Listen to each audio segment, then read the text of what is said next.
आज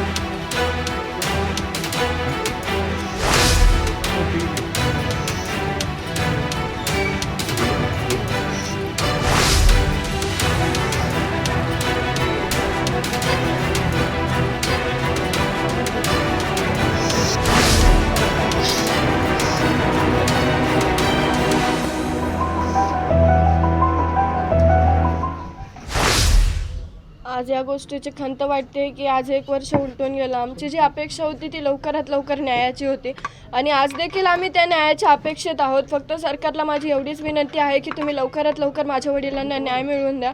जे आरोपी आहेत सगळे पुरावे असताना देखील ह्याच्यामध्ये दिरंगाई का होते याचा काहीच थांबपत्ता लागत नाही आहे. पण माझी आज सरकारला विनंती आहे की तुम्ही लवकरात लवकर माझ्या वडिलांना न्याय मिळवून द्या. कुटुंब आज पूर्ण या संपूर्ण ह्याचा आठवणी विसरू शकत नाही. असं कुठल्याही बापाची आठवण कुठलेही लेख विसरू शकत नाही. पण आता नेमकं समाज आहे, त्याचबरोबर इतर लोक देखील तुम्हाला सहकार्य करतात. त्यांना काय सांगणं असेल आणि या न्यायालयाच्या लढ्यामध्ये कुणाकुणाचं सहकार्य कसं कसं लावलं? या न्यायाच्या लढ्यामध्ये तर आम्हाला पूर्ण समाजाने साथ दिली. मी खरंच त्यांचे आभार मानते, कारण की तुम्ही जी दिलेली आम्हाला साथ आहे तोच त्याच्यामुळेच हा लढा इथपर्यंत उभा राहिला आहे. कारण की आमचं कुटुंब, माझे वडील आमच्या कुटुंबाचा एक असा हिस्सा होते की त्यांच्याविना आमचं कुटुंब हे काहीच नव्हतं. आणि या आठवणींना खरंच कोणता दिवस नसतो की मासिक आलं, वर्षश्राद्ध आलं की तुम्हाला त्यांची आठवण येते. कारण की मला दररोज माझे वडील आठवतात की ते असतं तर त्यांनी आता काय केलं असतं, ते असतं तर त्यांनी मला कोणत्या पद्धतीने ट्रीट केलं असतं किंवा मी काय केलं असतं. पण आज माझी सरकारला खरंच एक विनंती आहे, सगळे पुरावे देखील असताना तुम्ही का दिरंगाई करताय? माझ्या वडिलांना लवकरात लवकर न्याय मिळवून द्या. दीदी, आपल्या वडिलाचं स्वप्न होतं की आपण एक डॉक्टर व्हावं. आज त्या डॉक्टर शिक्षणाचं तुमचं पहिलं वर्ष आहे. काय वाटतं, काय आठवतं बाबा? म्हणजे त्यांचं स्वप्न तर मी नक्कीच पूर्ण करेल, पण त्या आनंदात ते माझ्यासोबत नसतील हे माझं खरंच खूप मोठं दुर्भाग्य. माझ्याकडं आज कुठलेच शब्द नाहीत. मी हे लेकरांना कसं पुढे घेऊन जाऊ? मी माझ्या आईला काय सांगू? मी आज 1 वर्ष झालं लढतोय, पण आम्ही खचून चाललो.